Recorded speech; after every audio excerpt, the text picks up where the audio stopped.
Hey traders, welcome to our Sunday show. Got an official name for the show, Raghee Report. All right, I love alliteration, so gonna roll with that. Great to see everybody. Hope you've been having a great weekend. It is, of course, a long weekend, but it doesn't mean that we are not preparing for the week ahead, and that's what I like to do on Sunday, and I'll be extending this into Monday. We usually have charts and coffee the Monday of holidays as well, because to me, what better way to celebrate things that I love to do than start the morning doing it? And even though the markets won't be something that I will be engaging actively, I think that preparing for the week, you really can't over prepare. You can over trade, but you cannot over prepare. All right. So as always, we got a lot going on in this post FOMC week. So we've got the FOMC from last week. We've got the bank holiday tomorrow. But take a look at the calendar, and I'm going to grab my drawing tools here. Take a look at this calendar. And it is not without quite a few hot zones. ECB Lagarde, FOMC Bullard. We got some monetary policy meeting minutes out of Australia. Going into Tuesday, we've got existing home sales, FOMC member Meester. Not a quiet week, right, at all. Scrolling into Wednesday, take a look. Here we have, just when we thought we were kind of outside the Powell window, here we have Powell with the Humphrey Hawkins testimony. And that, of course, is 2 days. It's a 2-day testimony. I don't know what they call it now, but it was called Humphrey Hawkins for about 30 years. So I'm going to go with what I remember it being called as a young trader. Unemployment claims, again, day 2, crude oil inventories, all leading up to Friday, which is pretty quiet, but we do have University of Michigan consumer sentiment and new home sales. So we have plenty of opinion about how Powell is going to follow up the interest rate 0.75 of a point hike, and then we go into the end of the month. And so this is where I am looking at, the possibility for some rebalancing month end, quarter end, right here, the last 3 to 8 trading days of the month. If we get that rally, that retracement in those downtrending indices and sectors, I will be looking at those through a bearish opportunistic approach. If we have a downtrend, a rally is a retracement, and a retracement is sell the rip. And that's definitely where I'll be focusing my attention. So that's kind of laying out what's going on this week. And, I would be remiss if I did not mention that is not all that is going on this week. We'll mention a little bit later, but I do want to remind everybody, if you haven't checked it out already, we have the replay for last week's webinar where I talk about how I transition to day trading this time of year. You can check out the webinar that we did on Thursday, laying out how I've been trading, what I've been using, why time and volatility has been such a major component. What are HPMRs, all that good stuff. And then we had a lot of questions about HPMRs. How are you trading? Can we see a little bit more insight into, what you're doing? So we're going to have a follow-up Wednesday. It is not going to be a typical webinar number 2. What it's going to be is a look at my trades between basically, the webinar last week to Wednesday of this week. It's going to be a very interactive Q&A format. So we're not talking just slide presentations. This is going to be a very interactive presentation between, you and I, and looking at how those HPMRs have been making an absolute needle moving difference for my trading. So that's coming up this Wednesday at 8 p.m. And I believe you can register for that over at, I'm trying to think of what that link is.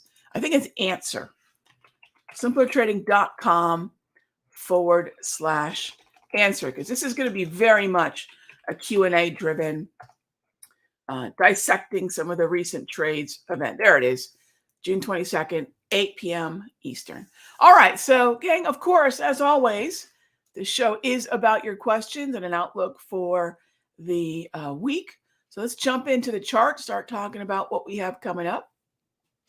And mostly, again, remembering that we have a downtrend. We are quite bearish about where this market is heading. We need a rip. We need a rally that'll give us another setup to take advantage of a short the rip. And there are fewer and fewer and fewer uptrends in this market because oil, natty gas, XLE, XOP, OIH, FCG, these have all been shaken up pretty dramatically. So we are in that rebuilding process of, okay, what's the next set of opportunities? And it's not just a matter of the trends on the daily, but it's also really, and I talked about this on the video on Thursday, short-term time frame day trading, daily time frame swing and trend following, and weekly time frame positioning in our portfolios. So if you're not finding clarity, what right now I think is working best is the extremes on the time frame, going very long term, weekly, thinking about what type of positions are hitting your wish list for your portfolio, and going very short term, staying nimble, focusing on one or multiple of the 2-hour windows. There's 4 of them every day that I look at. Well, almost every day, because Sunday, of course, we just have one of the windows, and Friday, one of the windows is closed. But looking at day trading, one of the 4 or more windows of day trading opportunity, day trading participation, every time we can find the market has traveled to one of our time and volatility edges. So really stoked for that Wednesday webinar. We've never done something like this before, and I think it's going to be a really great, quick-paced, informational session. So really looking forward to that. It's really going to be a precursor to the class. I mean, that's what I'm probably most excited about. Okay, so let's get to it. Coop asks, what do I think of long puts in BA? What do I think about long puts in Boeing? All right, let's take a look. So if I'm going to get long puts, I need 2 things. 1, I need a downtrend, check. 2, I need a correction, check. So the only thing that I don't know, Coop, the only thing that I, at the moment, need to go through the process of confirming is that when I take a look at the IYZ, when I take a look at the DIA, are the stocks that are trading similarly to Boeing moving in maybe a better downtrend, maybe a steadier red, maybe in a way that I would say has better downward relative performance to Boeing. But on its own, just face value, yes, I would look for a short the rip opportunity, getting long puts as we rally into the wave, and even take a look at this Darvis at about 142.30. Coop, I'd keep an eye on that as well. All right. Next question. Hey there, Nick.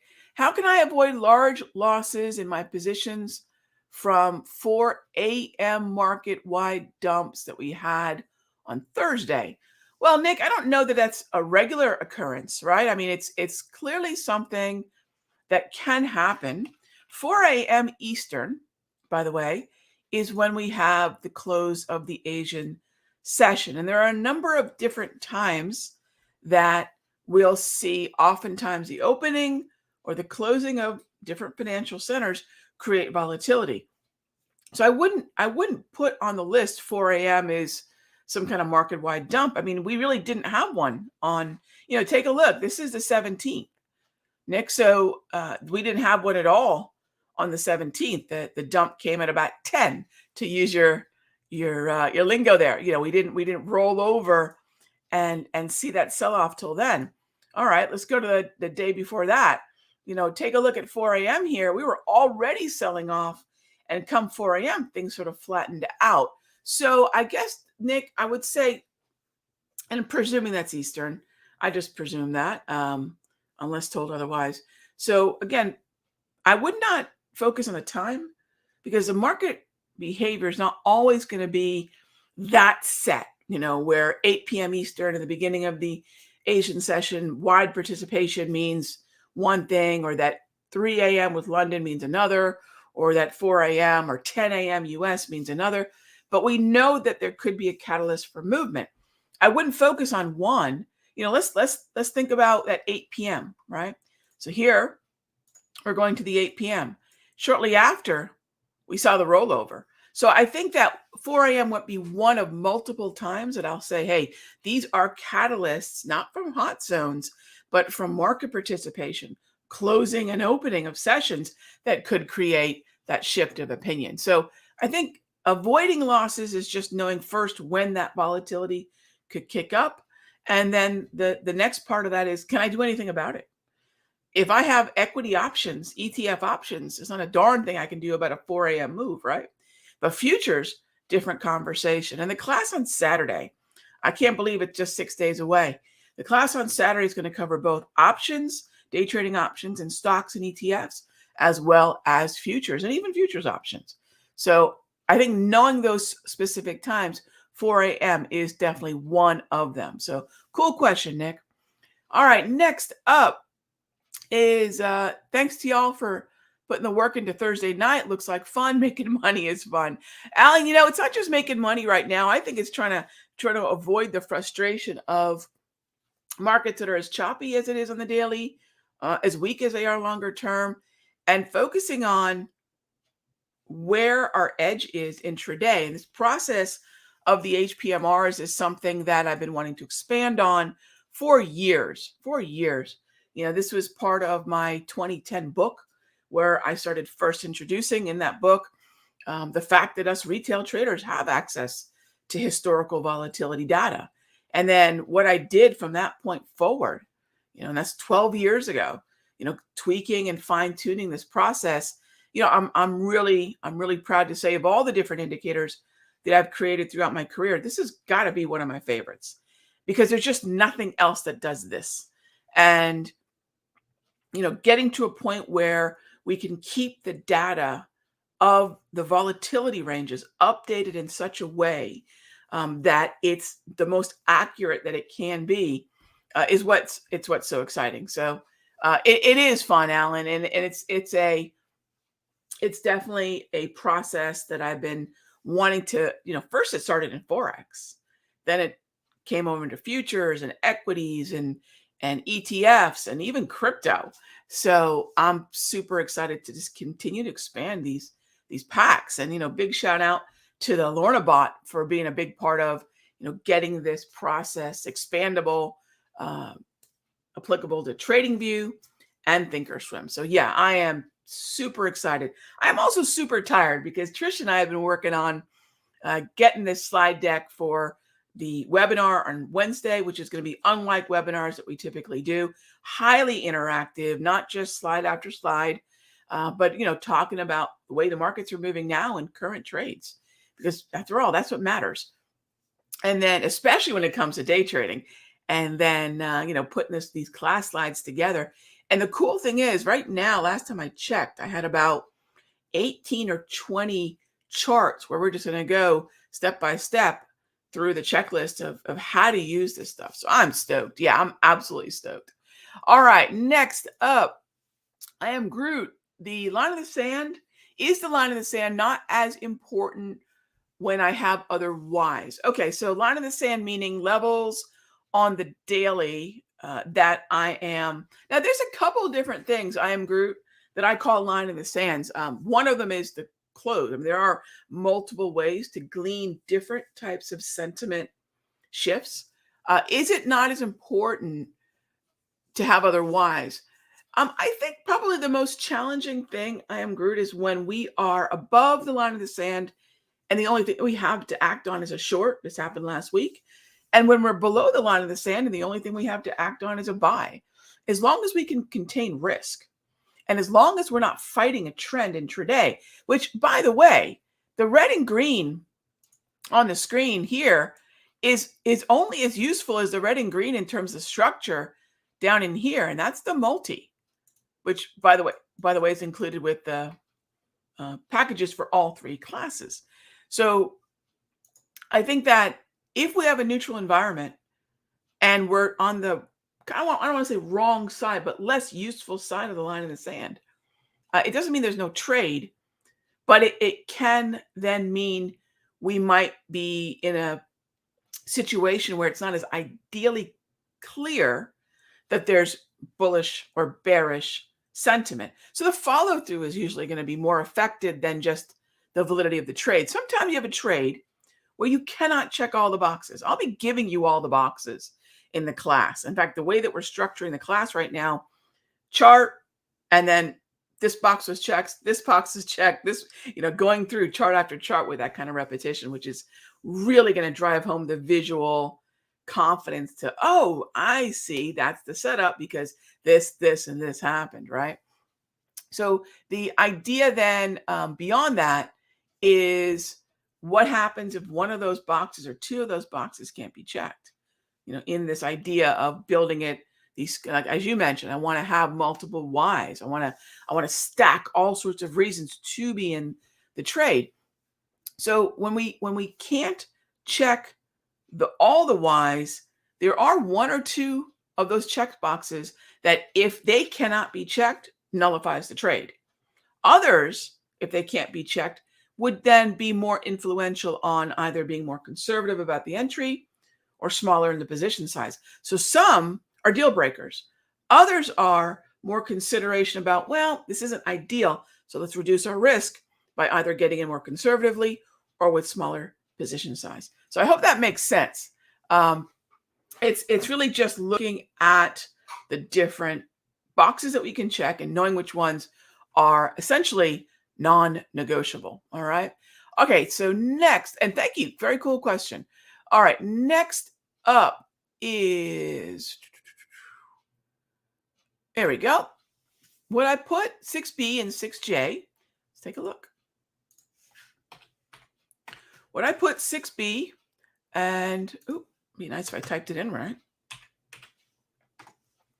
Would I put 6B and 6J on the watch list in this environment? Yes. Even though the Bank of England and the European Central Bank are clearly both hawkish, now it's a question of, are they more hawkish than the U.S. Central Bank? And the answer right now is negative. So I would see the U.S. Central Bank as still being hawkish, more hawkish than any other central bank. And therefore, then I would see the U.S. dollar as stronger than the 6E, 6J, 6B. And then one of the easiest ways to play that in its entirety at this point would be UUP.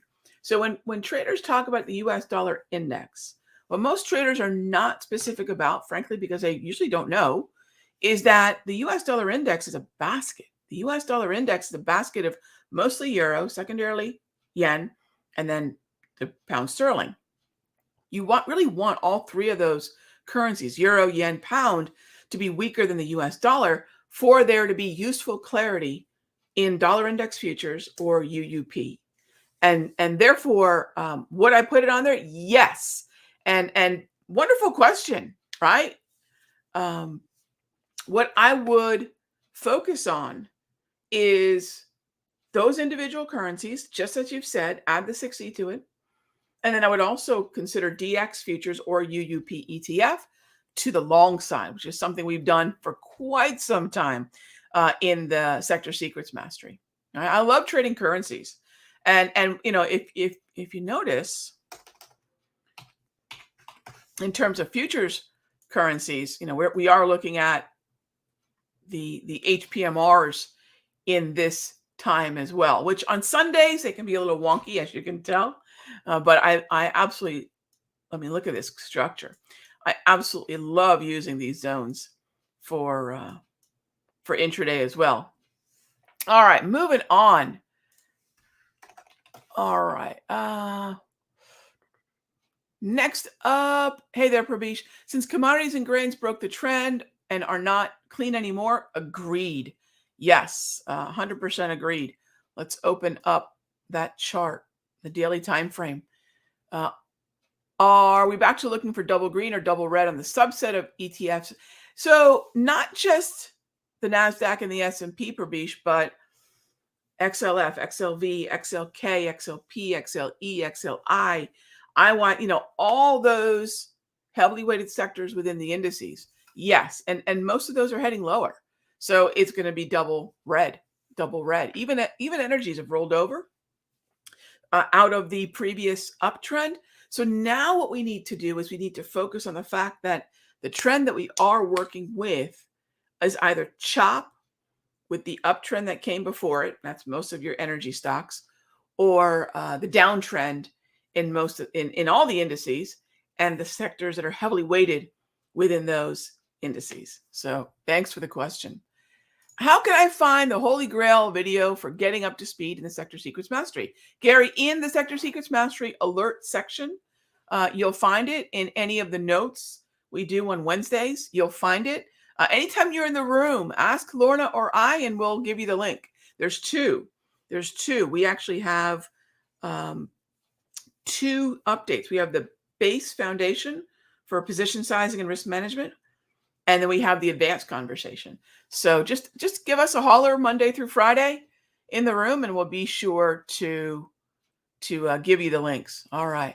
Axel, I love the currency questions. Any comments on yen and euro? So yes, both of those are, as far as I'm concerned, both of those are focusing on strength in the US dollar and shorting the other currency. Now, again, the Bank of England is far more established a hawkish central bank. And the ECB is just now getting to that level of clarity about their hawkishness. First, it was, we're not going to be in negative deposit rates by, say, September, Q3 of this year.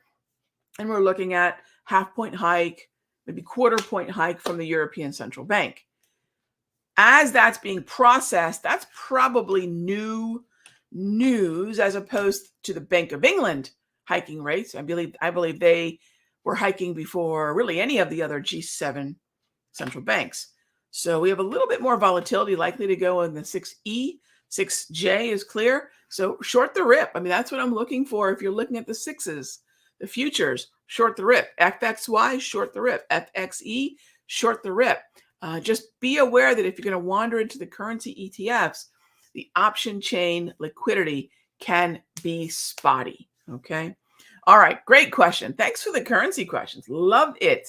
Love it. Remember, currencies are from a central bank and the gears that are moving there. Very, very good places to look. But remember, we can day trade those currencies as well. All right. Next up. Hey there, Ambus.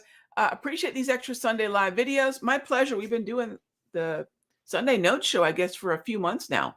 So I'm enjoying doing it. It's great to be able to prepare for the week in the show format. My Sector Secrets Mastery folks, heads up for the Raghee report. I'll get that report out to you all likely tomorrow. I'm enjoying a little bit of phoning it in on Sunday, just a little bit. Trish and I have been working on the class slides. They're just about where I want them to be. Great examples. Really fine-tune that checklist. That's one thing that a lot of folks ask me, Rag, can we have a checklist for the trades? And the cool thing is with the automation that we've got to this point, it's about as close as I've ever got to check. And like I said, we'll talk about checks that we're allowed to not have in place versus the ones that if they're not there, invalidate the trade. So really stoked about that. And then, really teaching people about volatility and the way in which it is always changing, updating, and how that affects the way in which the sheer frequency that is needed of the HPMRs are going to keep those as accurate as they can possibly be. So really stoked about Wednesday. So I appreciate that. I'll tell you what. When it comes to retail traders, I don't have any kind of worship complex for hedge funds or all these kind of professional traders. Clearly not anybody on television, really. I respect the person like you, like me. We're trading and setting up and investing from home, our capital. We're thinking about our family and our kids and our, whoever it is that we're lucky enough to, try to help take care of. Could be our parents. Our capital to try to grow it. It's what my mother did. Uh, my mother was widowed at 40, and I watched. I was 15, and I watched up close what my mother was able to do by understanding the markets and finding a process to invest. She was an investor with a little bit of market timing. And then I ran with that and became a trader.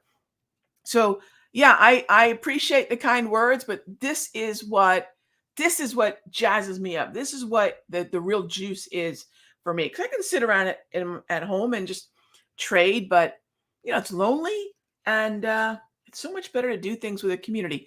There's a saying: if you want to go somewhere fast, go alone. But if you want to go far, right, go with others. And I definitely believe in the latter. So I appreciate that. I appreciate that. All right. Is there a charts and coffee tomorrow on Charles? Yes, I've already set it up. I've scheduled it. You can go hit the reminder bell, I believe it is, on the video right back at the Simpler Trading YouTube channel. So yes. Daniel, if you want to learn about the class, no, my friend, it will not be free. We don't do free classes. I do a lot of extra content here at Simpler Trading for our shows, and I have a lot of bonus content for the Mastery members. But no, my friend, it will not be. Classes are not free. They take a lot of time to prepare, take a lot of effort, and I'm always appreciative of people who are looking to invest in my classes and learn. But it's definitely something you can do. It's an a la carte. It's an a la carte feature of what I do. Let's see. I appreciate that. No, thank you, gang. I really do appreciate that. What's the best class for a brand new trader or the best mastery? Martha, I'll tell you what, it depends on what you want to do. We have a lot of different masteries from a lot of different traders here. I only know what I do, Martha. I can only tell you what I do. And in my mastery, we are going to be moving to sessions of at least 1 hour a day, every day. So one of the schedules I was looking at for potentially, what we're going to be doing after the day trading class, one of the schedules I was looking at, because it's going to become a 5-day a week, but not 9:30 to 4. But I want to spend at least about an hour with you all, at least, because on Wednesdays we have the live Q&A, which is just over 90 minutes. On Friday, we have a 90-minute Ask Me Anything session. And then, we're going to start to expand that schedule for my mastery. So if you're looking for something with a little bit more community and an open chat room to chat with other traders about the things that I teach and about our trades, come check out what we're doing at the Sector Secrets Mastery. But as far as what's best for you, check out all our different traders, Martha, and find a room that is suited for you. If you're looking at accounts that are small, I would think scalable, Martha. I always think about scalability, right? So we do teach a process that's good for a high 4-figure account, mid to high 4-figure account, 5-figure account, 6-figure account, 7. I think we have traders across all those different strata. In other words, we have really small traders, we have really large traders, but we're all trading the same stuff because the focus is on scalability. Some of our traders are trading 2 contracts. Others are trading 22 contracts. I might be in 50 contracts, right? But because of liquidity and because of cost, we can scale in this way. And that's what I teach, a scalable mindset. So Martha, that's my advice, obviously. Okay, so next up is, let's see here. There's a new class. Hey there, Cessna Pilot. Let's see. I heard there's a new class scheduled. Does a new class have sufficient content to make it purchase again? So if you were to, great question. I've been getting this a lot. So I don't want the office to get mad at me, but look, if you thought the class that you were getting was the one that I'm going to do, reach out to them, see what they can do for you. Because what I realize is, some of my older classes are still available and they're very powerful. Okay.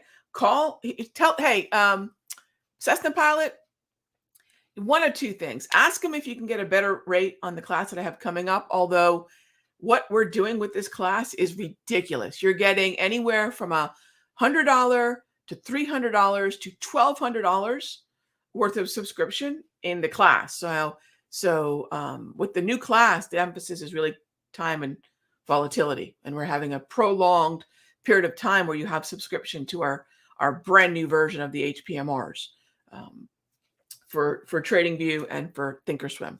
But if you just call customer service, they'll swap it out for you. They'll swap it out for you. Tell them I sent you. They'll swap it out for you. But as far as all three of these, some of you might be saying, hey, Ron, this is the third class I'm taking with you. No worries. If you remember class 1 and 2, they were nothing alike. One was really focused on volume and VWAPs and volume profile, which is very important. The second one was time and using the daily time frame. We started introducing hourly price movement ranges. And now that we've expanded the packs, it's options day trading, it's futures day trading, time, volatility, and really deep diving the HPMRs. And you know, one of the, I got an email over the weekend and I appreciate it. So shout out to, I think that 3 or 4 of you that emailed me, said, Rog, is this correct? If we take the elite, we're basically getting either the class or a year of the HPMRs for free. Kind of, it's sort of buy one, get one, because the HPMR for the year is going to be about $1,200 and the class is about $1,200. So yeah, that elite package is insane. And that's something that I got to give a huge shout out to Trish. She made happen. She, look, if they're going to spend 4 days live trading with you and they're going to spend $1,200, 12, whatever it is, 97 to learn, we want to give them such crazy value, especially right now with what's happening in the market. And that's exactly what we did. So yeah, for those that, was that an error? Is that true? No, it's what we're doing. And I think it's the right thing to do. You know, put that indicator in everyone's hands for the year, especially if you're taking that elite package is what I'm referring to. All right. So yeah, my sister, give them a call. Give them a call and they'll hook you up. Jay, I do not know. You know, all I can say is Raghee said, check, I'm a Sector Secrets member. What can I get? But Jay, this is what I can tell you, right? As a Sector Secrets member, we're going to be expanding. We're never going to deviate from the heart of what I do, which is sector-driven, trend-following swing trades, right? Swing trades. So I don't know if they're doing discounts, my friend. I really don't know. But here's what I know I am doing for Sector Secrets Mastery members, right? So as we get out of the class, so that'll be basically the first week of July, I'm going to be expanding the number of sessions that I'm with you all in the room, so we can start to include day trading with me in the Sector Secrets Mastery room. And then that's going to be on top of what the core of Sector Secrets is, which is daily timeframes and trends. But until we get a correction of the downtrends, look at these downtrends, gang. Let me just mention this. The downtrends, we need a rip. And if we can get a rebalancing rally out of the end of this quarter and month, that would be really the gift that keeps on giving for a short period of time.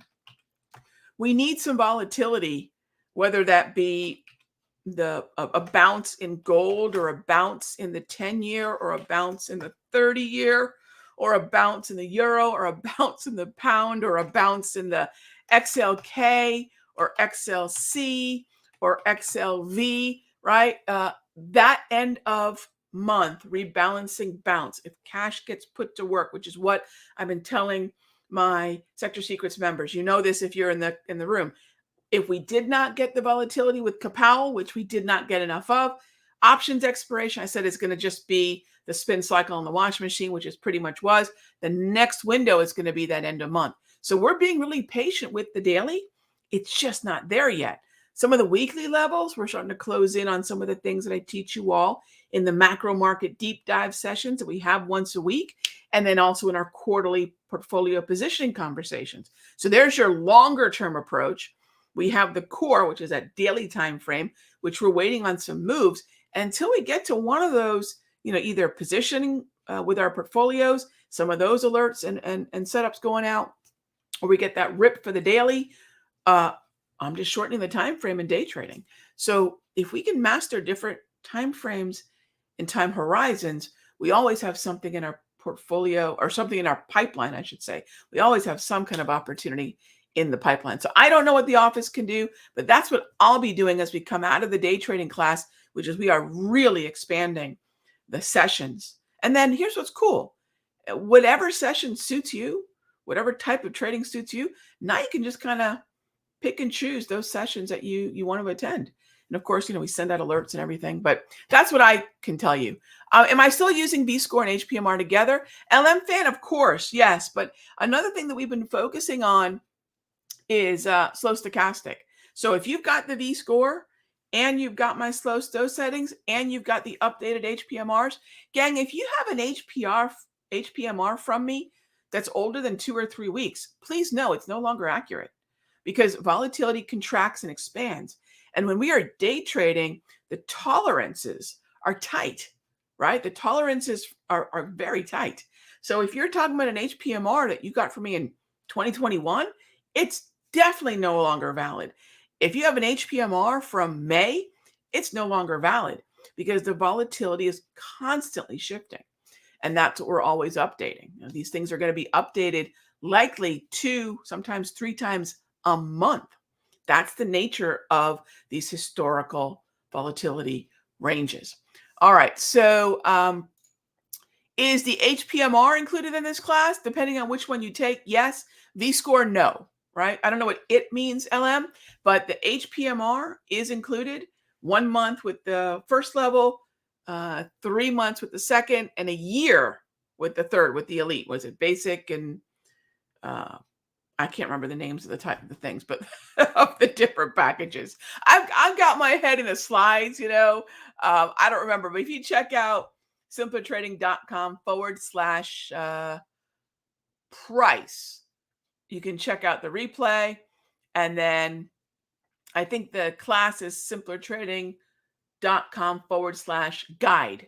simplertrading.com/guide. You can get all the details for the class. All right. Do I use Bookmap? Glenn, I do from time to time. But it's something that's used as an indicator, which is to say, if I'm looking to see where size might be sitting, and I'm not seeing it with, say, volume profile on TradingView, or I'm not seeing it with my zones on my charts, then yeah, it's definitely something that is useful. But I don't teach it. I've done some webinars for them because I think it's cool software, but it is not necessary, and I don't use it on a regular basis, mainly because I don't want traders to feel that they have to go invest in something else to do what I do. But all of us are traders. We love new ways to represent what's happening at a price action level. So if that's something you want to pursue, check out one of my webinars, or next time you're in the room, I'll see if I can't find the replay. And then you can check out the webinars that I've done to see if it's going to be a needle mover for you. I do like it, but I don't think it's necessary. All right. So then let's see what else we have here. Thanks, bot. The basic class has the HPMR, grab, Darvis, propulsion. Basically, if you caught my webinar, and actually on this chart here, yeah, everything that's on this chart, flags, propulsion, grab, wave, Darvis 3.0, slow stow, multi-trend. Yeah, pretty much everything on this screen is what's included. So if you want to recreate what you're looking at on my screens, you got it. And by the way, the HPMR is an intraday tool, but the rest of them I apply to end of day as well. So it's not just a day trading toolkit. It's what I put on all my charts. So if you take the class, you're going to have the same tools that you need to do all kinds of trading that I do. The only thing that you won't have is the V-score, the VWAP. We're just not focusing on that particular tool for this class. All right.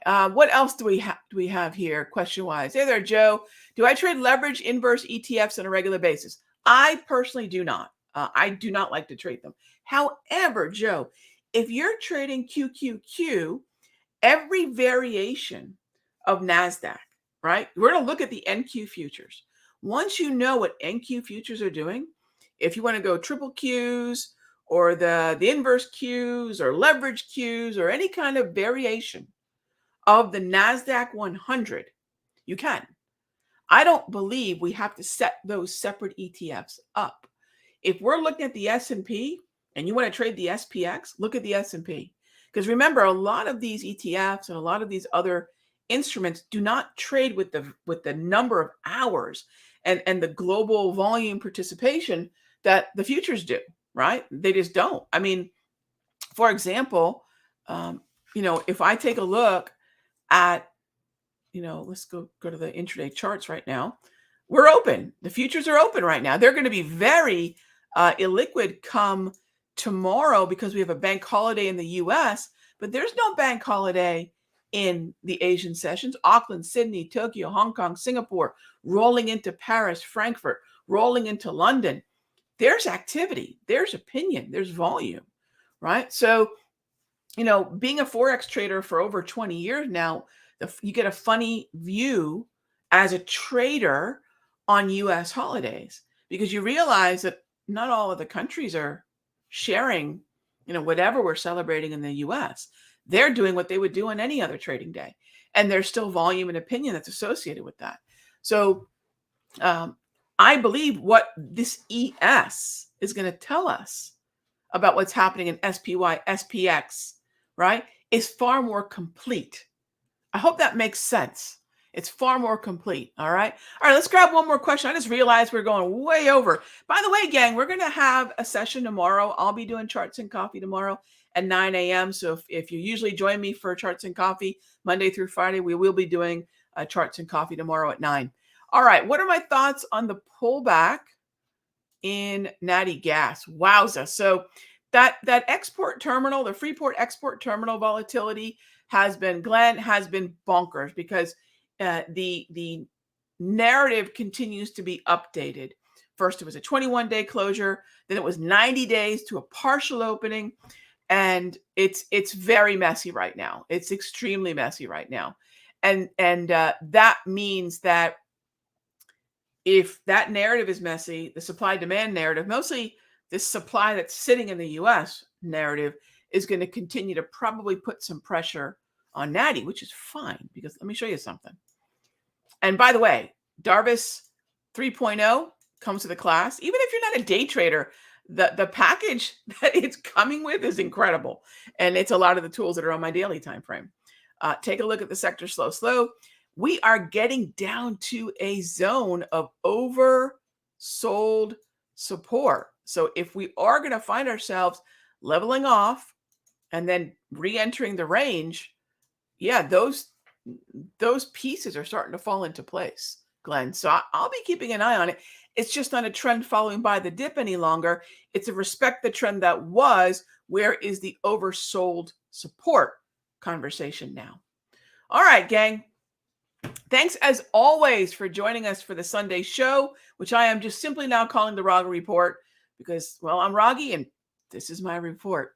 All right, gang. Thank you as always for joining our sessions, whether it's the Sunday sessions, where we'll take a look at the market to start the week, or charts and coffee, where and I actually have some coffee I'm rocking. Yes, doing some coffee at 6:44 p.m. Eastern. Whether it's charts and coffee Monday through Friday, our pre-market show. Thank you as always for your time and your questions and for loving trading and for being a part of the community. I appreciate you so much. And I will see you all tomorrow. And then if you already haven't, head on over to simpletrading.com/answer. This particular presentation is going to be unlike the other webinars that you typically see where it's kind of a presentation. It's going to be charts and coffee or Sunday notes live on steroids, right? PEDs. We're going to talk about recent trades, pick them apart, show you what I was looking at, and then take your questions about the indicators and about the upcoming class. It really is going to be a great preparation. So for those of you that have already signed up for the class, awesome. It's really going to be a great preparation for Saturday. And for those of you that are on the fence, Rock, I'm really not sure I need this. I'm really not sure if this is right for me. Ask me. I'll be absolutely blunt. There are a few people that emailed me and said, Rog, I really don't like short-term time frames. I'm kind of uncomfortable. I said, look, if you want to educate yourself about them, check out the class. Start with the basic level, right? You don't have to dive in with both feet. But if you really know you don't want to be a day trader, I was very frank with some other folks that said, I'm really not available at certain hours of the day. I don't want to push anybody into day trading. So educate yourself either in the class or even in the Wednesday session. See if it's right for you. I don't want you trading something and a strategy that isn't going to lend itself well to your time availability or your comfort level, right? But it's easy to make a comfort level more comfortable with education. So hopefully we can get you on the right path. And as always, thanks so much for your time, and I'll see you tomorrow morning at 9. Be good to each other, gang.